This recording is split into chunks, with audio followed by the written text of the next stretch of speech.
युद्ध के मैदान के पीछे गोंग्यांग जुनहाओ, जो चुपचाप युद्ध देख रहा था, उसका चेहरा भी उदास था। मैंने सोचा था कि गोंग्यांग जुन्यू के शामिल होने से लड़ाई परिवार के पक्ष में हो जाएगी, लेकिन मुझे उम्मीद नहीं थी कि चेन परिवार के पास योगी क्षेत्र के चौथे स्तर का एक और योद्धा होगा। दूसरी ओर, हालांकि कबीले के अन्य बुजुर्ग निम्न स्तर पर नहीं थे, उन्हें हरे टिड्डे के कवच और अकथनीय आत्मा विकृति तकनीक का आशीर्वाद प्राप्त था, और अन्य बुजुर्ग कुछ समय तक विजेता को कुछ न बताएं। इसके अलावा, भले ही योद्धा के हाथ और पैर टूट गए हों, फिर भी वह हठपूर्वक लड़ सकता था ताकि परिवार को पूर्ण लाभ न मिल सके। थोड़े विचार विमर्श के बाद गोंग्यांग जुनहाओ ने तुरंत अपना मन बना लिया और कहा, एल्डर जुनवेई, आपकी मदद के लिए धन्यवाद। मेरी सुरक्षा के लिए मेरे पास पारिवारिक टोटेम है, इसलिए चिंता करने की कोई आवश्यकता नहीं है। कबीले के नेता से वादा मिलने के बाद गोंग्यांग जुनवेई ने भी थोड़ा सिर हिलाया। युद्ध के दौरान वह तियानरेनहेजी क्षेत्र के चेन परिवार के योद्धा की तलाश कर रहा था, लेकिन उसे कोई परिणाम नहीं मिला। ये स्पष्ट था कि यह व्यक्ति बहुत छिपा हुआ था, लेकिन अब जब उसने खुद कार्रवाई की है, तो उसे विश्वास नहीं होता कि स्वर्ग और मनुष्य की एकता की स्थिति में चेन परिवार के योद्धा अभी भी छिप सकते हैं। अगर यह व्यक्ति सचमुच सामने नहीं आता तो उसे ये लड़ाई खत्म कर देनी चाहिए। जब उनका मन एकाग्र था, गोंग्यांग जुनवेई धीरे धीरे आगे बढ़े। दल ये स्पष्ट रूप से हवा में उठाया गया एक कदम था, लेकिन हर बार जब गोंग्यांग जुनवेई ने एक कदम उठाया, तो उसके अनुरूप पदचिह्न सभी के कानों में गूंजने लगे। ध्वनि धीमी थी, घंटी और ढोल की तरह, और यह हर किसी के दिमाग पर भारी पड़ रही थी, जिससे लोग मदद करने में असमर्थ थे और बगलें देखने लगे। और हर बार जब गोंग्यांग जुनवेई एक कदम उठाता, तो उसका आंकड़ा अधिक से अधिक अलौकिक हो जाता, और पूरा व्यक्ति स्वर्ग और पृथ्वी के बीच एकीकृत हो जाता। जब गोंग्यांग जुनवेई ने कुछ कदम आगे बढ़ाए तो आसमान से सुई के आकार की बूंदाबांदी पहले ही गिर चुकी थी। घनी बारिश ने दर्जनों मील के क्षेत्र को ढक लिया और चेन परिवार के सदस्यों के शरीर पर भी पानी टपका। ऐसा लग रहा था कि बारिश में किसी तरह का संक्रमण है। एक पल में चेन तियानजिंग और अन्य लोग जो बारिश से दूषित होने के कारण उनके दिल डूब गए, और आंतरिक क्यूई का परिसंचरण भी अवरुद्ध हो गया। कई बिंदुओं के लिए इस समय सभी को आसमान से तेज बारिश गिरती हुई दिख रही थी, जो सभी को टुकड़ों में बहा रही थी। यहाँ तक कि उनके पीछे सामूहिक कब्र भी थी। वह तेजी से अंतहीन लहरों में डूब गया। इस समय अंतहीन बाढ़ को कोई नहीं रोक सकता था। ये स्वर्ग और पृथ्वी से आई एक भयावह शक्ति थी, जिसका विरोध करने का किसी का भी कोई इरादा नहीं था, और वे अपने मन में केवल गहरी शक्तिहीनता महसूस कर सकते थे। हालांकि वे जानते थे कि उनके सामने जो दृश्य था वह एक भ्रम था, फिर भी इससे चेन तियानजिंग और अन्य लोग हैरान रह गए। स्वर्ग और मनुष्य के बीच एकता की स्थिति में एक योद्धा कितना भयानक है। ज्यादा दूर नहीं, चेन किंग्यू, चेन चांगमिंग और अन्य सैनिकों को ज्यादा कुछ महसूस नहीं हुआ। वे पहले ही अपने शरीर खो चुके थे। ये तो बताने की जरूरत नहीं कि वे एक बार मर चुके थे और बीच में बहुत ज्यादा आतंक का अनुभव कर चुके थे। स्वर्ग और पृथ्वी। बारिश में लाई गई स्वर्ग और पृथ्वी की कमजोर शक्ति उन पर ज्यादा प्रभाव नहीं डाल सकी। लेकिन इस समय चेन किंग्यू और अन्य लोगों को भी समझ में आ गया कि उन्हें गोंग्यांग जुनवेई को रोकना होगा, अन्यथा परिवार निश्चित रूप से बर्बाद हो जाएगा। लेकिन दोनों के विचार जल्द ही लोगों द्वारा देखे गए। गोंग्यांग यांगशुओ और गोंग्यांग यांगले, हे, तुम लड़ते समय विचलित होने की हिम्मत करते हो। मेल जैसे ही वे बोले, दोनों पुरुषों का आक्रामक रुख बन गया। अधिक भयंकर और पृथ्वी स्तरीय युद्ध कौशल जो उन्होंने इस्तेमाल किया, वे निर्दोष थे, जिससे चेन किंग्यू और अन्य लोगों के लिए रास्ते से हटना असंभव हो गया। उच्च वर्गीय परिवारों के बुजुर्गों के रूप में दोनों व्यक्ति वास्तव में अत्यंत शक्तिशाली थे, सुन युवांजी से कमतर नहीं थे। बेटा, जाओ और इस आदमी को रोको, नहीं तो मुझे तुम्हें अलविदा कहना पड़ेगा। दूसरी तरफ चेन किंगचेंग, जो एक भयंकर युद्ध में था, ने भी अपने बगल में म्यू लाओ की याद सुनी। रक्त नदी के आशीर्वाद से उसे अपने सिर पर बारिश का ज्यादा एहसास नहीं हुआ, लेकिन इस समय उसे पानी की तात्कालिकता का भी एहसास हुआ। वर्तमान स्थिति। लेकिन भले ही उसकी अपनी ताकत बहुत बढ़ गई हो, लेकिन गोंगयांग जुन्यो बिल्कुल भी कमजोर नहीं था। उसने बस युद्ध से भागने के बारे में सोचा था, लेकिन उसे गोंगयांग जुन्यो ने देख लिया और वह इससे आगे नहीं बढ़ सका। आदमी उसे रोकने के लिए, हंफ, क्या तुम अभी तक बाहर नहीं आ रहे हो? ये देखते हुए कि उसने पहले ही कार्रवाई कर दी थी, वह अभी भी चेन परिवार के त्यानरेनहेजी दायरे के योद्धा को बाहर नहीं कर सका, जिससे गोंगयांग जुनवेल को नाक भान सिकोड़नी पड़ी। ठंड से, यदि उसने कहा कि जब वह हमला कर रहा था तो यह व्यक्ति छिपकर हमला करने वाला था, तो वह अपने आप को कम आंक रहा था। जब वे अपने स्तर पर पहुंच गए तो वे सतर्क क्यों नहीं रहे? ये देखकर कि उसे कोई नहीं रोक सकता, गोंगयांग जुनवेल ने बस कोशिश करना बंद कर दिया। उसका शरीर थोड़ा सा हिला, आंतरिक क्यूई प्रसारित हुआ और फिर उसने एक और कदम उठाया। अगले ही पल सभी के सिर पर बारिश धीरे धीरे भारी हो गई और बारिश की हर बूंद में अद्वितीय क्यूई का एक निशान शामिल था। ये साधारण सा दिखने वाला दृश्य गोंगयांग जुनवेई द्वारा इस्तेमाल किया गया सबसे शक्तिशाली साधन था जब उन्होंने खुद को दुनिया से अलग कर लेना। इस स्थिति में बारिश की हर बूंद धीरे धीरे हत्या का हथियार बन जाएगी, ठीक उसी समय जब मौजूदा अराजक लड़ाई को सुलझाया जा सके। परिस्थिति। लेकिन जैसे ही गोंगयांग जुनवेई स्वर्ग और पृथ्वी के बीच हत्या की चाल शुरू करने वाला था, उसका शरीर अचानक रुक गया और वह जो कदम उठाने वाला था वह रुक गया। इस क्षण रुक जाना और फिर गोंगयांग जुनवेई तो कई कदम पीछे भी हट गए, और हर एक कदम पीछे हटने पर दुनिया के प्रति उसकी समझ कमजोर होती जाती है। जब गोंगयांग जुनवेई मूल स्थान पर वापस गया तो अभी तक की पारलौकिकता की स्थिति पूरी तरह से गायब हो गई थी और उसके सिर पर गिरने वाली बारिश धीरे धीरे कम होने लगी जब तक कि बारिश बंद नहीं हो गई। रुक गया। जुनवेई कबीले के बुजुर्ग, क्या हुआ? गोंगयांग जुनहाओ, जो समझ नहीं पाया कि क्या हुआ, ने तुरंत पूछा। गोंगयांग जुनवेल ने बदसूरत चेहरे के साथ जवाब दिया, दुनिया से मेरा संबंध टूट गया है। उसके बाद गोंगयांग जुनवेई ने फिर से दुनिया के साथ विलय करने और अभी की स्थिति में लौटने की कोशिश की, लेकिन भले ही वह आंतरिक क्यूई को चरम सीमा तक प्रसारित करता, फिर भी वह ऐसा नहीं कर सकता था और उसने ये भी महसूस किया, दुनिया के बीच पानी की शक्ति का प्रतिकर्षण। इससे पहले उसे ऐसी स्थिति का कभी सामना नहीं करना पड़ा था।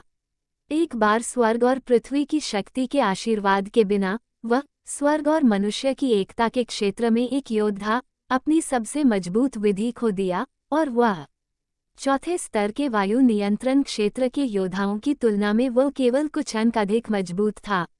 ऐसा लग रहा था कि वो केवल एक ही क्षेत्र था, लेकिन दोनों में बहुत अंतर था।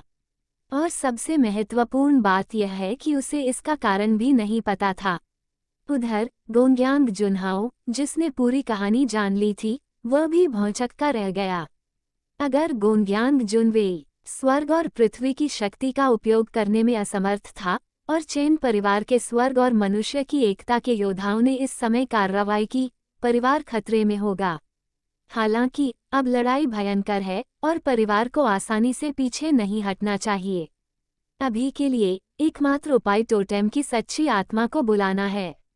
गोंगयांग जुनहाओ ने अपने हाथ में सींग निकाले और परिवार के कुलदेवता से मदद मांगी, लेकिन इसी समय नीचे जमीन से अचानक एक जोरदार हिलने की आवाज आई।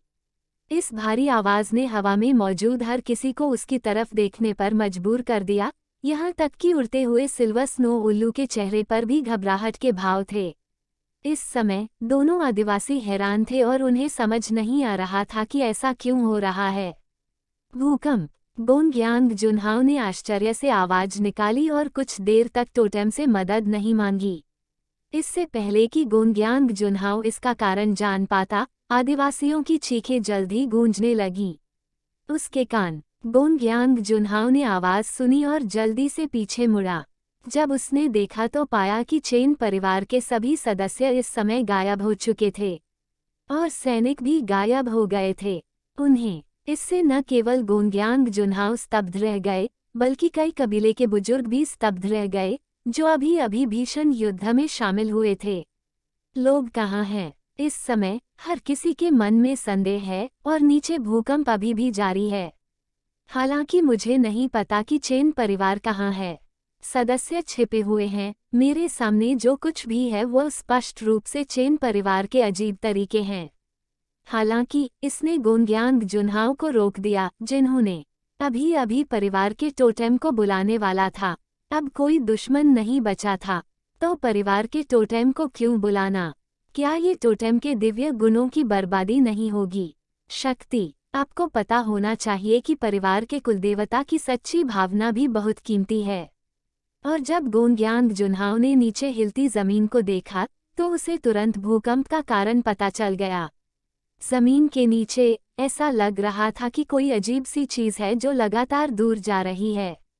जब गोंग्यांग जुन्हाओ ने दूर तक देखा, वह तुरंत कारण समझ गया। वे असल में हाथों जितनी मोटी काली शाखाएं थीं, जड़ें। इस समय पूरे आकाश में जड़ें सभी की ओर आ रही थीं, जिससे गोंग्यांग जुन्हाओ तुरंत जोर से चिल्लाया। कैफल। ये देखकर अन्य आदिवासी भी तुरंत बचाव में उतर आए। लेकिन जब ये अनगिनत जड़ें पास आईं, तो सभी को जल्दी ही पता चल गया कि ये जड़ें उन पर हमला नहीं करना चाहती थीं, बल्कि उनके पास एक और रास्ता था। उद्देश्य। इससे गोंग्यांग जुन्हाओ का चेहरा रुक गया और वह खुद को रोक नहीं सका और फिर से पीछे मुड़कर उस स्थान की ओर देखने लगा जहां ये जड़ें छोड़ी गई थीं। लेकिन इस नज़र ने गोंग्यांग जुन्हाओ और गोंग्यांग परिवार के कई अन्य सदस्यों को फिर से वहीं स्तब्ध कर दिया। सबके सामने ही उन्होंने जड़ों से बनी एक मोटी दीवार देखी, जिसने बिना किसी को एहसास हुए दीवार के बाहर जाने से रोक दिया था। जड़ों की ये दीवार इतनी ऊंची थी कि इसे हटाना असंभव था। एक नज़र में अंत देखने के लिए। ये देखकर गोंग्यांग जुन्हाओ खुद को बादलों के ऊपर आकाश में उड़ने से नहीं रोक सका और फिर नीचे देखा, अंततः पूरी तस्वीर स्पष्ट रूप से देख सका। देखते ही देखते पूरा सामूहिक दफन पर्वत अंतहीन जड़ों से लिपटा हुआ था, जिससे वह वायुरोधी बन गया था। ये दृश्य देखकर गोंग्यांग जुन्हाओ चुप हो गए। परिवार के अन्य बुजुर्गों को भी इससे उबरने में कठिनाई हुई। दोनों कबीले अभी भी भयंकर लड़ाई कर रहे थे, लेकिन पलक झपकते ही ऐसा लगने लगा कि वे एक दूसरे से अलग हो जाएंगे। दो स्थानों से अलग। कबीले के नेता चेन परिवार का पारिवारिक कुलदेवता एक ट्रील प्रतीत होता है। बगल में गोंग्यांग यांगशुओ ने उन्हें याद दिलाया कि आखिरकार उन्होंने टिड्डी के पेड़ को तब देखा था जब वे मास ब्यूरियल माउंटेन में पूछताछ करने आए थे। स्थिति। लेकिन उसे अस्पष्ट रूप से याद था कि टिड्डी का पेड़ बेहद कमजोर था। भले ही उन्होंने कई सालों से एक दूसरे को नहीं देखा हो, लेकिन उनके लिए एक दूसरे के साथ आगे बढ़ना बिल्कुल असंभव है। वर्तमान स्तर तक। जाहिर है, शुरुआत में उन्हें धोखा दिया गया था। इससे गोंग्यांग यांगशुओ को थोड़ा गुस्सा आया, लेकिन उन्होंने इस समय ये बात नहीं कही। आखिरकार ये जिम्मेदारी लेना नहीं होगा। वह स्वयं कबीले के नेता। इसका क्या मतलब है कि चेन परिवार एक महत्वपूर्ण क्षण में लड़ाई से बचता है। उधर गोंग्यांग जुन्वेई ने भी सभी की शंकाओं का समाधान किया। आखिरकार चेन परिवार बहुत शक्तिशाली है। वे बस लड़े और सभी ने माना। चेन परिवार को एक समान रूप से मेल खाने वाले प्रतिद्वंद्वी के रूप में। इसके अलावा चेन परिवार मनुष्य और प्रकृति के बीच एकता के क्षेत्र में एक योद्धा है, अभी तक नहीं दिखा है। कबीले के मुखिया की पूछताछ सुनकर गोंग्यांग जुन्हाओ भी हैरान रह गया। आखिर दोनों के बीच की लड़ाई में क्यूई नियंत्रण क्षेत्र के उच्च स्तरीय योद्धाओं के कारण परिवार को नुकसान उठाना पड़ा और उन्हें मदद के लिए टोटेम सच्ची आत्मा को बुलाना पड़ा। इस समय चेन तियानजिन के शब्द अचानक जड़ों के दूसरी तरफ से आए। प्रमुख गोंग्यांग, हमारे चेन परिवार का आपके कबीले का दुश्मन बनने का कोई इरादा नहीं है। कुलीन परिवार की मृत्यु हमारे कबीले के कारण नहीं हुई थी, बल्कि स्वर्ग और पृथ्वी द्वारा गुप्त रूप से की गई थी। एलायंस। मुझे उम्मीद है कि चीफ गोंग्यांग इस पर ध्यान देंगे। स्वर्ग और पृथ्वी गठबंधन के बारे में सुनने के बाद गोंग्यांग जुन्हाओ के शिष्य और उपस्थित कई जनजातियों के बुजुर्ग सिकुड़ गए, लेकिन फिर भी गोंगयांग जुनहाओ में अभी भी बेकाबू गुस्सा था। उसका दिल, मेरा कबीला यहाँ तक खोज रहा है, लेकिन आप कहते रहते हैं कि चेन परिवार की मौत आपकी गलती नहीं थी, बल्कि आपने स्वर्ग की कल्पना की थी और पृथ्वी गठबंधन इच्छानुसार। क्या आपको लगता है कि मैं विश्वास करूंगा? भले ही इस मामले के बारे में वास्तव में गलतफहमी हो, तो टोंक्यू पर्वत धन्य के बारे में क्या? जमीन, क्या ये हमेशा आपके कबीले का दोष है? जैसे ही ये शब्द निकले, चेन तियानजिंग जोर से हंसे और कहा, प्रमुख गोंगयांग कबीले, इसका कोई मालिक नहीं है। धन्य भूमि, हर कोई इसे ले सकता है। यह मामला वास्तव में हमारे कबीले का दोष है। अगर रईस इस मामले के कारण हमारे कबीले से स्पष्टीकरण मांगना चाहते हैं, तो बस आ जाओ। उसके बाद मूल दीवार से कोई और आवाज नहीं आ रही थी, लेकिन इस तरह के अभिमानी रवैये ने गोंगयांग जुनहाओ के लिए बुरी बात को निगलना मुश्किल बना दिया। उसके दिल में सांस, ये चेन परिवार बहुत घमंडी है। उन्होंने न केवल उसके गोंगयांग परिवार की धन्य भूमि के संसाधनों को गुप्त रूप से चुराया, बल्कि उन्होंने बहुत बेशर्मी से बात भी की। गोंगयांग जुनहाओ ने एक बार फिर सींगों को अपने हाथ में पकड़ लिया और सच्चे टोटेम आत्मा को बुलाने तथा अपने सामने की जड़ों की दीवार को तोड़ने के लिए तैयार हो गया। चेन परिवार का ये कुलदेवता असाधारण दिखता है, लेकिन गोंगयांग परिवार का श्रेष्ठ कुलदेवता कमजोर कैसे हो सकता है? लेकिन इस समय बगल में खड़े गोंगयांग यांगशुओ ने जल्दी से कहा, कबीले के नेता, 1 मिनट रुको। चेन परिवार को नष्ट कर दिया जाना चाहिए, लेकिन परिवार इस बार यहाँ आया था। कबीले के मुखिया पर हुए हमले की जांच करें।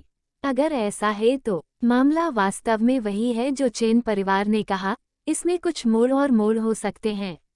मुझे लगता है कि परिवार को इस पर लंबे समय तक चर्चा करनी चाहिए। बस इतना ही। जैसे ही ये शब्द निकले, परिवार के कई बुजुर्ग गंभीर हो गए और सहमति में सिर हिलाया।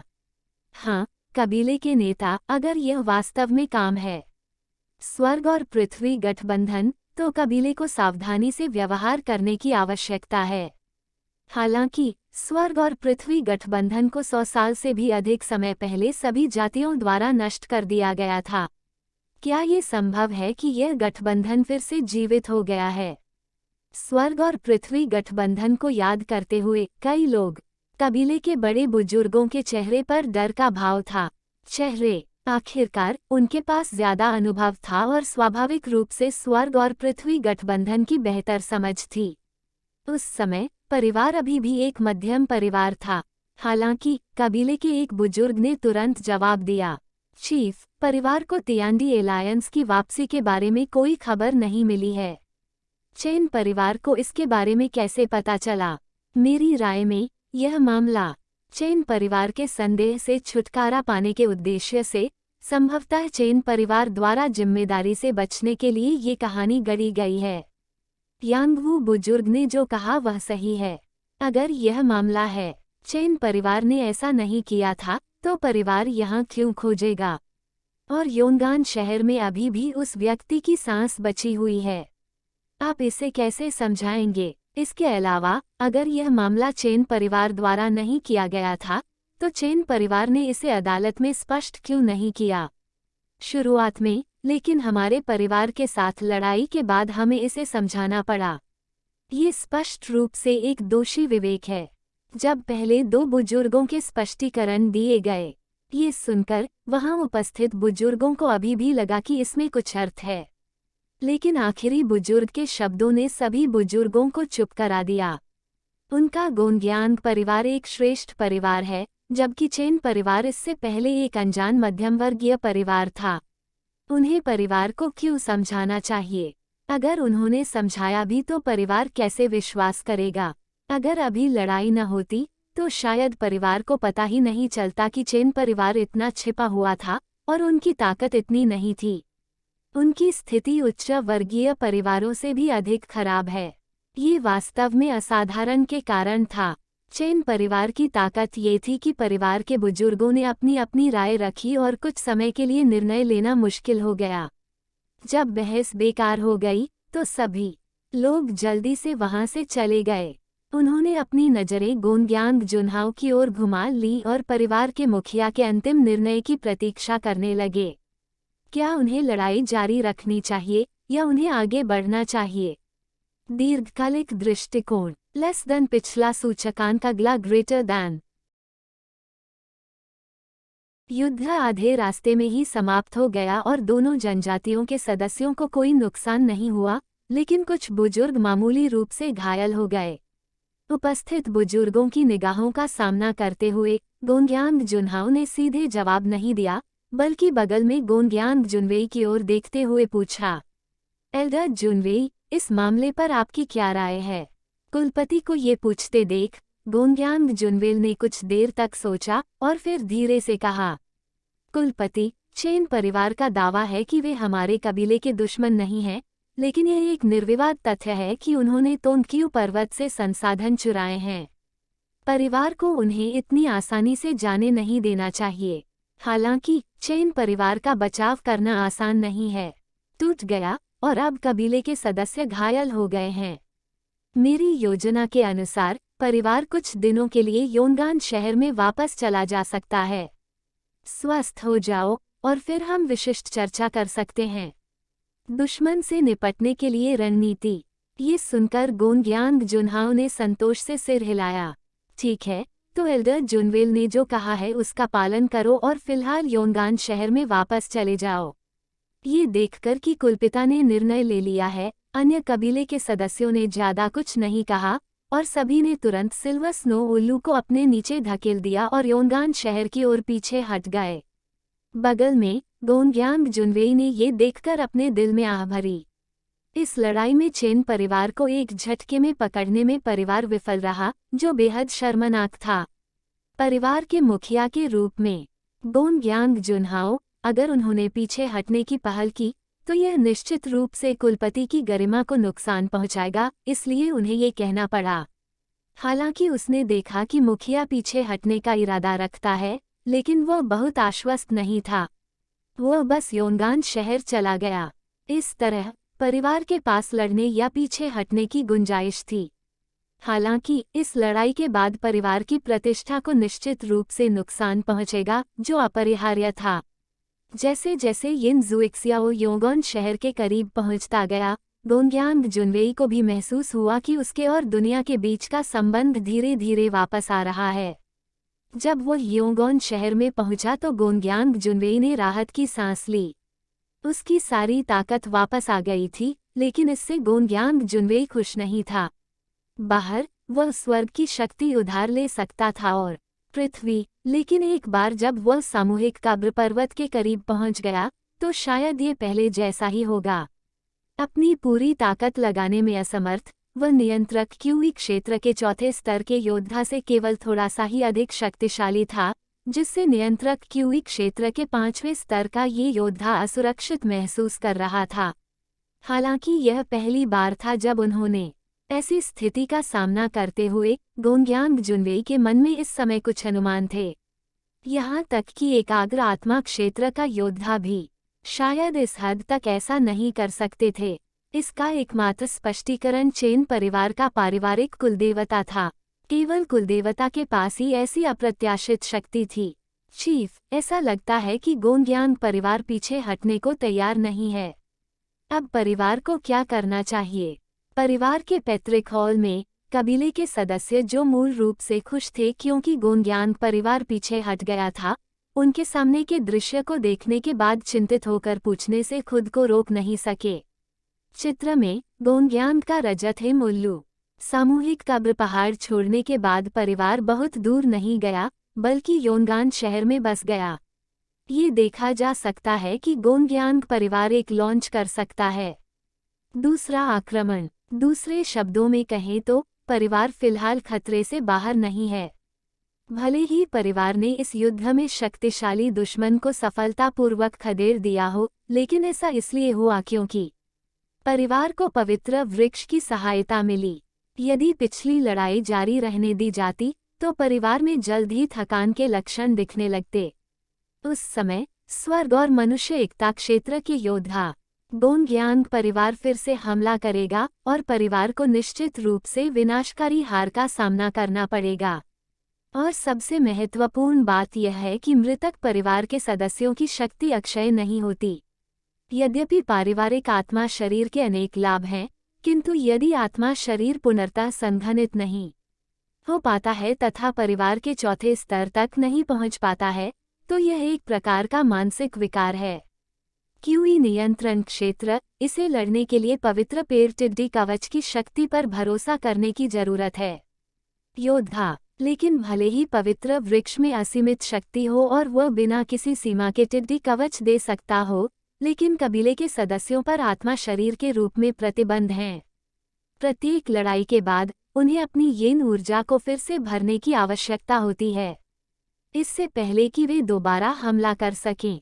यदि यह एक साधारण लड़ाई है तो कबीले का आत्मा शरीर ज्यादा येन ऊर्जा नहीं खोएगा और इसमें कुछ दिन लगेंगे। लेकिन इस बार कबीले के सदस्यों का सामना उच्च वर्ग के परिवार गोंगयांग परिवार से हो रहा है। भीषण युद्ध में अगर कबीले के सदस्य फिर से लड़ना चाहते हैं तो उन्हें अपनी ताकत फिर से हासिल करने के लिए कम से कम 1 महीने का समय चाहिए होगा। अपनी येन ऊर्जा, लेकिन कबीले के बुजुर्गों के अनुसार अब जब पाताल लोक अस्तित्व में है तो इसमें केवल आधा महीना ही लगता है। पहले 1 महीना या आधा महीना कुछ भी नहीं था। उस समय कबीले ने कभी इतने मजबूत प्रतिद्वंद्वी का सामना नहीं किया था, इसलिए चिंता करने की कोई जरूरत नहीं थी। लेकिन अब ये संभव नहीं है। गोंगयांग कबीला योंगोन शहर में तैनात है, जो कबीले से बहुत दूर नहीं है। सिल्वर स्नो उल्लू की गति से यह आधे दिन से भी कम समय में हमला कर सकता है। उस समय आत्मा कबीले की मदद के बिना कबीला गोंगयांग कबीले का मुकाबला नहीं कर सकेगा। भले ही चेन किंग्यू और चेन चांगमिंग लड़ सकें, लेकिन वे केवल अपनी ताकत से गोंगयांग कबीले के शक्तिशाली आक्रमण को नहीं रोक सकते। और गोंगयांग कबीला, जो कबीले की ताकत जानता है और तैयार है, उससे निपटना निश्चित रूप से अधिक कठिन होगा। दूसरे शब्दों में, हालांकि परिवार ने ये लड़ाई जीत ली है, लेकिन दूसरी लड़ाई परिवार के लिए सबसे खतरनाक क्षण होगी। थोड़े उदास कबीले के लोगों को देखकर चेन तियानजिंग तुरंत बोला, हर कोई परिवार इस लड़ाई में गोंगयांग परिवार को पीछे हटाने में सक्षम था, जो एक महान है। विजय, जब तक परिवार मर नहीं जाता, हम अंतिम क्षण तक लड़ेंगे। ये तो बताने की जरूरत ही नहीं कि परिवार पवित्र वृक्ष द्वारा सुरक्षित है। ऐसी सुरक्षा को तोड़ना आसान नहीं है, भले ही गोंगयांग परिवार चाहे। इसे तोड़ने के लिए हमें अपनी ताकत बहाल करने, अपनी स्थिति बनाए रखने और गोंगयांग परिवार के साथ फिर से लड़ने के लिए इस अवसर का लाभ उठाना चाहिए। चाहे हम जीते या हारें, परिवार को अपना सर्वश्रेष्ठ प्रयास करना चाहिए। किनारे पर चेन तियानयू ने बोलते हुए कहा, कबीले का नेता सही है। परिवार के पास कोई रास्ता नहीं है और वो केवल लड़ सकता है। समय समाप्त हो रहा है। आपको जल्दी से अपना खून जमा कर लेना चाहिए और अगली लड़ाई के लिए तैयार हो जाना चाहिए। ये सुनकर वहां उपस्थित कबीले के लोगों ने भी सिर हिलाया। परिवार अभी अंतिम क्षण तक नहीं पहुंचा है। कबीले के सदस्य अभी भी वहीं हैं और पवित्र वृक्ष अभी भी वहीं है। परिवार के पास क्या बचा है? डर। जब सभी ने अपने सिर के ऊपर अभेद्य जड़ दीवार को देखा तो उनकी आंखें आत्मविश्वास से भर गईं। जब तक परिवार का पवित्र वृक्ष मौजूद है, तब तक परिवार आसानी से पराजित नहीं होगा। कबीले के सदस्यों के पैतृक हॉल से चले जाने के बाद चेन तियानजिंग के चेहरे पर चिंता फिर से उभर आई। आत्मा कबीले के सदस्यों की कार्रवाई के बिना केवल परिवार की मौजूदा ताकत पर भरोसा करना, ये बिल्कुल भी गोंगयांग परिवार का विरोधी नहीं है। हालांकि पिछली बातचीत के दौरान परिवार कायरता नहीं दिखा सकता, अन्यथा गोंगयांग परिवार और भी बेईमान हो जाएगा। यह अभी अज्ञात है कि उसका पिछला अहंकार परिवार के लिए कितना समय विलंबित कर सकता है। केवल आशा है कि आत्मा कबीले के सदस्यों के ठीक होने के बाद अपनी येन क्यूई के आधार पर परिवार के पवित्र वृक्ष पर भरोसा करके परिवार को वास्तव में गोंगयांग परिवार से लड़ने का मौका मिल सकता है। ये लड़ाई जीत की तलाश नहीं है। जब तक परिवार कुछ समय तक टिक सकता है और पर्याप्त ताकत दिखा सकता है, मुझे विश्वास है कि गोंगयांग परिवार कभी भी परिवार के साथ मौत से नहीं लड़ेगा। एक धन्य भूमि के संसाधनों के लिए जब तक गोंगयांग परिवार पीछे हटता रहेगा, तब तक परिवार यहाँ मजबूती से पैर जमा सकेगा। उस समय परिवार के विकास को कोई नहीं रोक सकता। सोचते हुए चेन तियानजिंग ने तुरंत अपना सिर उठाया और परिवार के पवित्र वृक्ष के साथ संबंध स्थापित करने की कोशिश की और अपने कुछ संदेहों का उत्तर देने के लिए पवित्र वृक्ष से निर्देश मांगने की तैयारी की। ऊपर जी यांग अपने आसपास की जड़ों को देख रहा था और टस्क टस्क की आवाज निकाल रहा था। आमतौर पर उनकी कई जड़ें दफन थीं, भूमिगत था और स्पष्ट रूप से नहीं देखा जा सकता था, लेकिन अब उसने जो देखा उससे जी यांग काफी हैरान हो गया। पता चला कि वह इतने बड़े स्तर पर पहुंच गया था। इससे पहले जब जी यांग ने देखा कि उसके कबीले के लोग थक चुके हैं और पराजित हो चुके हैं, तो उसने तुरंत 2 जादुई शक्तियों का इस्तेमाल किया। ली दाइताओ जियांग, आप जड़ों की सीमा के भीतर जीवित प्राणियों और वस्तुओं को स्थानांतरित करने के लिए एक निश्चित मात्रा में ऊर्जा का उपभोग कर सकते हैं। एक सील की तरह आप एक पूर्ण सुरक्षा बनाने के लिए एक निश्चित मात्रा में ऊर्जा का उपभोग कर सकते हैं। बस इन 2 जादुई शक्तियों का उपयोग करके जी भस्म हो गया। यांग की 1000 जीवन शक्ति अंक, और इस समय परिवार के चारों ओर जड़ों की जो दीवार है वह सील की तरह जादुई शक्ति का प्रभाव है। हालांकि जादुई शक्ति पूर्ण रक्षा का परिचय देती है, लेकिन ये पूर्ण नहीं है। ली यांग को यह आभास हो सकता है कि यदि हमला बहुत मजबूत है तो उसकी जड़ की दीवार भी टूट जाएगी। हालांकि जी यांग की वर्तमान अटकलों के अनुसार स्वर्ग और मनुष्य की एकता की स्थिति में एक योद्धा भी इसकी जड़ों को पूरी तरह से तोड़ने में सक्षम नहीं हो सकता है, जब तक कि राज्य में कई योद्धा न हों। स्वर्ग और मनुष्य की एकता का एक साथ काम करना या एकाग्रता की अवस्था में योद्धा। यद्यपि रक्षा बहुत मजबूत है, ये जादुई शक्ति भी जी यांग की जीवन शक्ति पर आधारित है। यदि कोई हमला नहीं करता है तो जी यांग बिना किसी प्रतिबंध के हमेशा के लिए इस जादुई शक्ति का उपयोग कर सकता है, लेकिन जब कोई योद्धा हमला करता है और दीवार बनाने वाली जड़ों को नुकसान पहुंचाता है, तो जी यांग को जड़ों की मरम्मत के लिए अपनी स्वयं की जीवन शक्ति का उपभोग करना होगा। और एक बार जब उसकी अपनी जीवन शक्ति समाप्त हो जाती है तो ये पूर्ण रक्षा भी ढह जाएगी। हालांकि उसकी वर्तमान जीवन शक्ति के साथ मुझे लगता है कि भले ही गोंगयांग परिवार बड़े पैमाने पर हमला करता है, ये कुछ समय तक चल सकता है। और अंडरवर्ल्ड के अस्तित्व के साथ चेन किंग्यू और अन्य आत्माएं भी किसी भी समय गुप्त रूप से हमला कर सकती हैं, इसलिए वे प्रतिरोध करने में शक्तिहीन नहीं होंगे। इस जादुई शक्ति के अलावा परिवार इस लड़ाई में दुश्मन को पीछे हटाने में सक्षम था और उसकी नई क्षमता रेजिंगसी ने भी एक अच्छी भूमिका निभाई।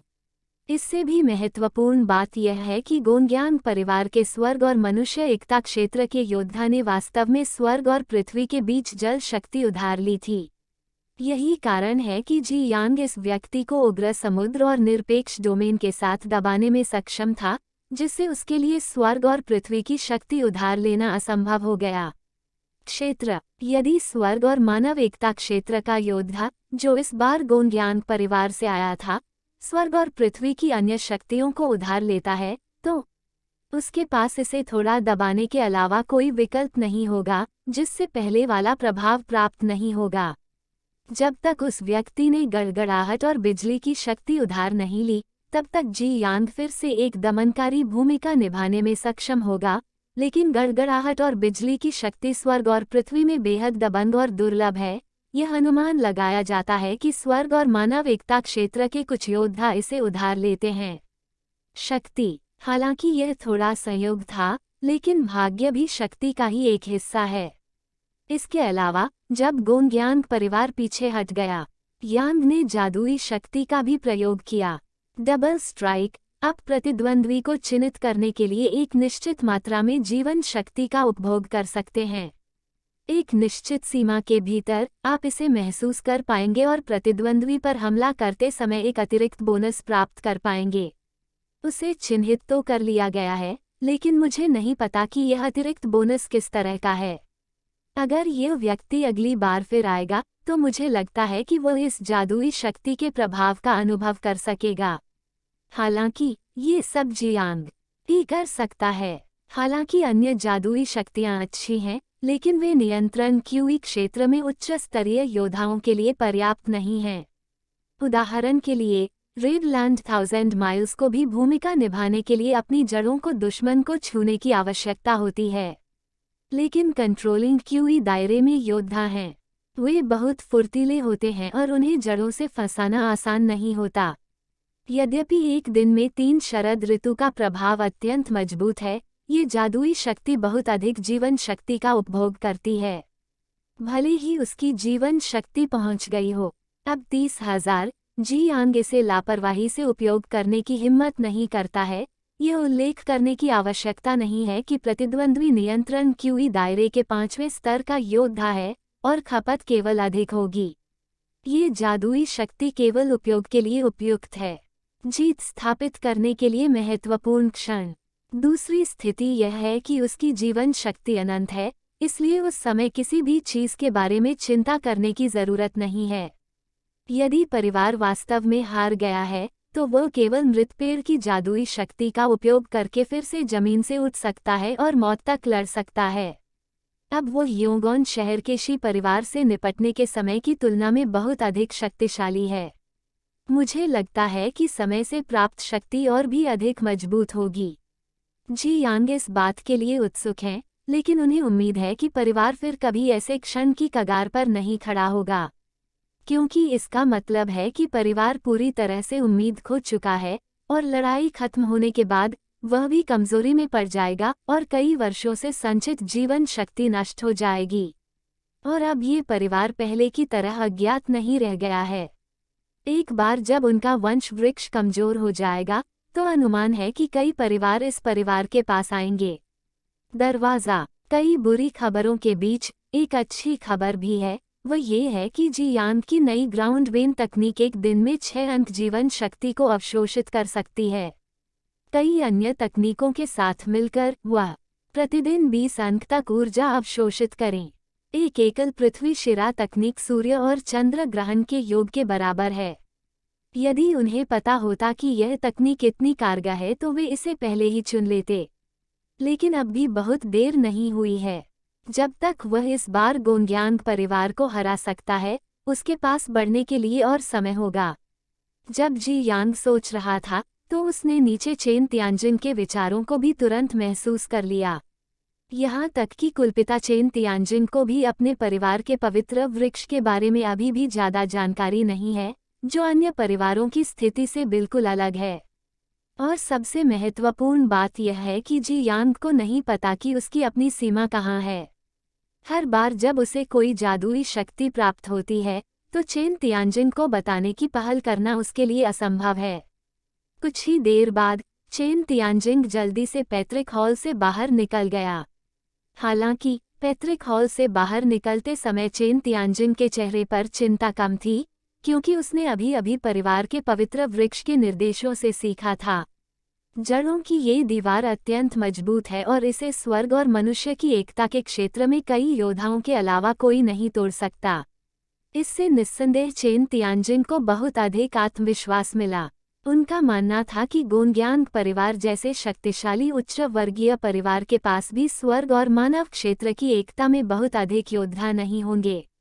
और यदि गोंग्यांग परिवार विदेशी सहायता का अनुरोध करता है, तो परिवार द्वारा पहले से तैनात किए गए बैकअप खिलाड़ी भी इसी प्रकार की भूमिका निभा सकेंगे।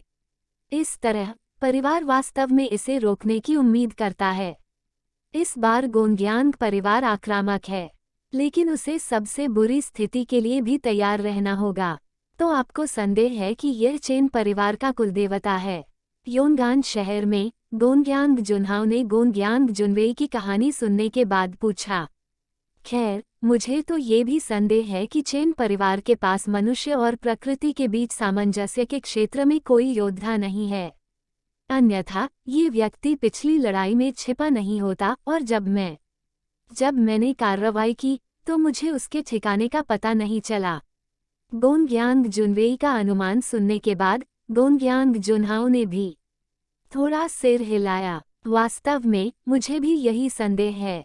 यदि परिवार के बुजुर्ग पर हमला चेन परिवार द्वारा नहीं किया गया था, तो चेन परिवार में वास्तव में इस स्तर के योद्धा नहीं हो सकते थे।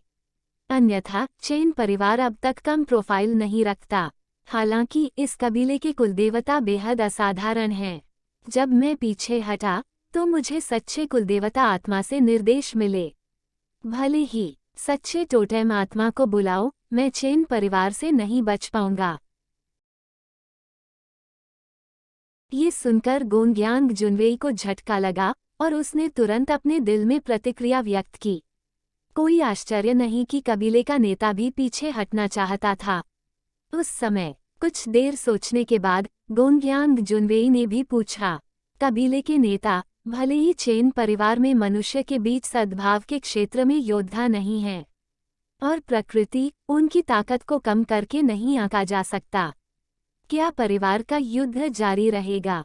गोंगयांग जुनहाओ ने ये शब्द सुनने के बाद काफी देर तक सोचा, लेकिन कुछ देर सोचने के बाद गोंगयांग जुनहाओ की आंखें धीरे धीरे दृढ़ हो गईं। चाहे चेन परिवार अपने परिवार के बुजुर्गों पर हमले के लिए जिम्मेदार हो या नहीं, चूंकि चेन परिवार के पास इस स्तर के योद्धा नहीं है, इसलिए परिवार को उन्हें पहले ही खत्म कर देना चाहिए। अन्यथा एक बार जब ये परिवार बड़ा हो जाता है तो यह निश्चित रूप से परिवार के लिए एक बहुत बड़ा खतरा होगा। गोंगयांग जुनवेई भी इससे सहमत हैं। चेन परिवार में इतनी बड़ी दुश्मनी है और वो इतने बड़े पैमाने पर पहुंच चुकी है। अगर इसे जल्द से जल्द खत्म नहीं किया गया तो समय के साथ यह निश्चित रूप से परिवार का दुश्मन बन जाएगा। ये स्थान उजाड़ था और यहाँ दूसरे श्रेष्ठ परिवार के लिए अपने गोंगयांग परिवार के साथ संसाधनों को समान रूप से साझा करने की कोई जगह नहीं थी। और तो और परिवार तो आ गया, खाली हाथ कैसे लौट सकता है? गोंगयांग जुनहाओ के विचारों को समझने के बाद गोंगयांग जुनवेई ने तुरंत कहा, कबीले के नेता, इस कबीले का कुलदेवता मेरे साथ असंगत है। एक बार जब मैं इसके क्षेत्र में प्रवेश करता हूँ तो मेरी ताकत कम हो जाएगी और मैं इसी तरह के तरीकों का उपयोग नहीं कर पाऊंगा। अगर हम फिर से हमला करते हैं तो कबीला स्वर्ग और मनुष्य की एकता के एक और योद्धा को भेज देगा। कार्यवाही करना कर सकना, लेकिन उसके गोंगयांग परिवार में भी क्यूई नियंत्रण क्षेत्र के 5वें स्तर पर अब तक केवल 2 योद्धा हैं। गोंगयांग जुनवेल के अलावा केवल गोंगयांग जुन्यू ही है जो एकांत में है। ये सिर्फ इसलिए हुआ कि गोंगयांग जुन्यू की स्वर्ग और पृथ्वी की साधना की शक्ति भी उससे भिन्न थी, इसलिए संभवतः वह चेन परिवार के कुलदेवता से प्रभावित नहीं होगा। गोंगयांग जुनवेल के शब्दों का अर्थ समझने के बाद गोंगयांग जुनहाओ ने अपना सिर थोड़ा हिलाया। जुन्यू कबीले का बुजुर्ग वर्तमान में एकांतवास में है। उसे जल्दबाजी में बाधित करने से उसकी स्थिति प्रभावित हो सकती है, जिससे जुन्यू कबीले के बुजुर्ग के एकाग्रता क्षेत्र में प्रवेश करने के समय पर असर पड़ सकता है। यह उचित नहीं है। लेकिन चेन परिवार का टोटेम संरक्षण भी बहुत मजबूत है। अगर स्वर्ग और मनुष्य की एकता में कोई योद्धा नहीं है तो इसे तोड़ना मुश्किल हो सकता है। ये सुनकर गोंगयांग जुनहाओ थोड़ा मुस्कुराया। चूंकि यह शक्ति के साथ करना कठिन है, इसलिए मैं इसे करना चाहता हूँ। परिवार के लिए हम विदेशी मदद भी मांग सकते हैं। ओयांग कबीले और गोंगे कबीले भी चेन परिवार की सीमा पर हैं। हम चुपचाप बैठकर इस कबीले को बढ़ते हुए नहीं देख सकते और उदासीन बने रह सकते हैं, है ना? मेरा आदेश पारित करें और कबीले के बुजुर्गों को तुरंत दोनों कबीलों के पास भेजें ताकि वे दोनों कबीलों को इस बात की सूचना दें। मामले को सुलझाएं और दोनों कुलों से मदद मांगें। मामला पूरा हो जाने पर चेन परिवार के संसाधन हमारे 3 कुलों में समान रूप से विभाजित किए जाएंगे। अच्छा ऐसा है। वैसे स्वर्ग और पृथ्वी गठबंधन के बारे में खबर दोनों जनजातियों को मत बताओ। हाँ कुलपति। कुछ ही देर बाद 2 सिल्वर स्नो ओविस योंगान शहर से दूर भागते हुए दिखाई दिए। हालांकि परिवार के पास संदेश भेजने का एक तेज तरीका है। संदेश, यह मामला काफी महत्वपूर्ण है, इसलिए कबीले के बुजुर्गों को व्यक्तिगत रूप से भेजना अधिक गंभीर है। इसके अलावा इस बार उन्होंने जो कबीले के बुजुर्ग भेजे हैं वे नहीं हैं साधारण कबीले के बुजुर्ग, लेकिन गोंगयांग यांगशुओ और क्यूई कंट्रोल रूम के चौथे स्तर पर दो कबीले के बुजुर्ग गोंग्यांग यांगले ये दिखाने के लिए पर्याप्त हैं। परिवार का दृढ़ संकल्प। इस तरह मेरा मानना है कि दोनों जनजातियां चुपचाप खड़ी नहीं रहेंगी। हालांकि इसमें कुछ समय की देरी होगी, लेकिन मेरा मानना है कि इस बार चेन परिवार बच नहीं सकता। क्या आप ये कह रहे हैं कि गोंग्यांग परिवार ने इस लड़ाई में चेन परिवार पर हमला नहीं किया और इसके बजाय योनगान शहर की ओर पीछे हट गए? अब कोई और कदम नहीं है। लाई परिवार के मुख्य हॉल में लाई पेक्सुआन ने अपने कबीले के सदस्यों की रिपोर्ट सुनी और उनसे दोबारा सवाल पूछे बिना नहीं रह सका। और ये तीसरी बार है जब उन्होंने कबीले के सदस्यों द्वारा खबर दिए जाने के बाद ये पूछा है। कबीले के मुखिया जनजाति की जांच के अनुसार योनगान शहर पर अब गोंग्यांग परिवार का कब्जा है। दूर से कई सिल्वर स्नो उल्लू योनगान शहर के ऊपर मंडराते देखे जा सकते हैं। मास ब्यूरियल माउंटेन के लिए एक दीवार है जो सीधे बादलों तक पहुंचती है। ऐसा लगता है कि कुछ है जड़ों की तरह पूरे सामूहिक दफन पहाड़ को लपेटे हुए। आदिवासियों ने बहुत करीब जाने की हिम्मत नहीं की, इसलिए उन्होंने कभी स्पष्ट रूप से नहीं देखा कि यह क्या था। ये स्पष्टीकरण फिर से सुनने के बाद हॉल में सभी लोग चुप हो गए। थोड़ी देर बाद हॉल से लाई पेक्सुआन की फटकार आई, जाओ फिर से खोज करो, इस बार ज्यादा ध्यान से देखना और तुरंत रिपोर्ट करना। हाँ कुलपति। रिपोर्ट देने वाले व्यक्ति के चले जाने के बाद हॉल में बैठे कबीले के बुजुर्गों की हालत धीरे धीरे सुधर गई, लेकिन कबीले के लोग अभी भी उस खबर को स्वीकार नहीं कर पा रहे थे जो उन्हें अभी अभी मिली थी। वह गोंग्यांग परिवार था, एक उच्च वर्गीय परिवार। न केवल परिवार में क्यूई नियंत्रण क्षेत्र के 5वें स्तर पर मजबूत पुरुष थे, बल्कि अनगिनत अन्य उच्च स्तरीय क्यूई नियंत्रण भी थे। क्षेत्र के योद्धा। उन्होंने तो बस एक कबीले के बड़े को बेतरतीब ढंग से भेज दिया। उनके जैसे छोटे परिवार के लिए यह एक घातक झटका था। हालांकि चेन परिवार ने हाल के वर्षों में बहुत तेजी से विकास किया है, लेकिन वह गोंग्यांग परिवार के बराबर नहीं हो सकता है ना? और जानकारी के अनुसार परिवार अब पता चला है, भले ही हर कोई इस पर विश्वास न करना चाहे, लेकिन ऐसा लगता है कि यह सच है। अन्यथा गोंग्यांग परिवार दूसरे सबसे अच्छे विकल्प के लिए कैसे समझौता कर सकता था और सामूहिक दफन पर सीधे रुकने के बजाय योनगान शहर में रुकना चुन सकता था? पर्वत या फिर घर लौट जाओ। कबीले के नेता। क्या ये संभव है कि गोंग्यांग परिवार ने इस बार बहुत अधिक कबीले के बुजुर्गों को नहीं भेजा? क्या यही कारण है कि वे चेन परिवार पर हमला करने में असमर्थ थे? हॉल में एक कबीले के बुजुर्ग ने कुछ देर सोचने के बाद धीमी आवाज में कहा। हालांकि इस जवाब को सभी ने तुरंत खारिज कर दिया। हालांकि वे नहीं जानते थे कि इस बार गोंग्यांग परिवार से कितने लोग आए थे और ये लोग कितने ताकतवर थे, लेकिन वे 20 से अधिक सिल्वर स्नो उल्लुओं से यह बता सकते थे कि इस बार गोंग्यांग परिवार द्वारा भेजे गए कबीले के सदस्यों की संख्या निश्चित रूप से कम नहीं थी। इसके अलावा जब गोंग्यांग परिवार उस दिन खोज करने आया तो परिवार को कई झलकियां भी मिलीं। दूर से देखने पर उनके सिर के ऊपर कुछ आकृतियां दिखाई देती थीं। वे सभी गोंग्यांग परिवार के बुजुर्ग थे जिनकी आभा अथाह थी। इसके अलावा इस बार गोंग्यांग परिवार उन दुश्मनों की तलाश में आया था जो परिवार के बुजुर्गों पर हमला करेंगे, तो वे और अधिक तैयारी कैसे नहीं कर सकते थे। लेकिन ऐसा इसलिए था क्योंकि गोंग्यांग परिवार द्वारा प्रदर्शित शक्ति इतनी शक्तिशाली थी कि उनके लिए इसे स्वीकार करना कठिन था।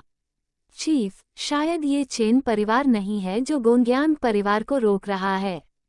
यह कोई दूसरा परिवार है। इसी समय एक और बुजुर्ग बोला। इस बात से लाई पेक्सुआन भी गहरी सोच में पड़ गया। शायद ये वास्तव में संभव है, लेकिन चारों ओर देखते हुए कौन सा परिवार गोंग्यांग परिवार से लड़ सकता है?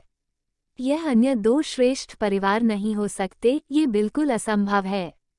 काफी देर तक सोचने के बाद सभी ने जल्दी से इस बात को स्वीकार कर लिया, यानी चेन परिवार की ताकत परिवार की नजरों से कहीं ज्यादा है। इससे लाई पेक्सुआन को पारिवारिक कुलदेवता के अनुमान पर भी सवाल उठने लगे। लेकिन फिर लाई पेक्सुआन ने जल्दी ही अपना नियंत्रण वापस पा लिया। धैर्य। गोंगयांग परिवार अभी तक नहीं गया था, जिससे पता चलता था कि लड़ाई रुकने वाली नहीं है। इस तरह टोटेम के निर्देश गलत नहीं हो सकते, और ये लड़ाई अपने लाई परिवार टोटेम की दिव्य शक्ति को सत्यापित करने का समय भी है। यदि अंतिम परिणाम टोटेम अनुमान के अनुरूप है, तो परिवार पूरी तरह से टोटेम के अनुसार कार्य कर सकता है। तब तक परिवार मजबूत हो जाएगा और ये बस कोने के आसपास होगा। तो फिर थोड़ा और इंतजार क्यों न किया जाए। अपने आप को सांत्वना देने के बाद लाई पेक्सुआन ने अपने कबीले के लोगों को विशिष्ट जांच के लिए जल्दी से जुटाया। दो कुलों के बीच युद्ध की स्थिति। हालांकि जांच में कुछ जोखिम भी हैं। पास में यह मामला कबीले के लिए अत्यंत महत्वपूर्ण है।